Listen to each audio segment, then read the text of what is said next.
ఇదే నా పల్లెటూరు, ఇదే నా తల్లిగారు, మా ఊరి పాడి పంట రాములోరి దీవెనంట.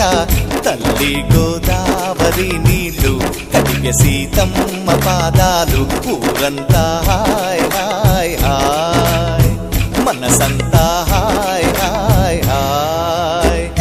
ఇదే నా పల్లెటూరు, ఇదే నా తల్లిగారు, మా ఊరి పాడి పంట రాములోరి దీవెనంట.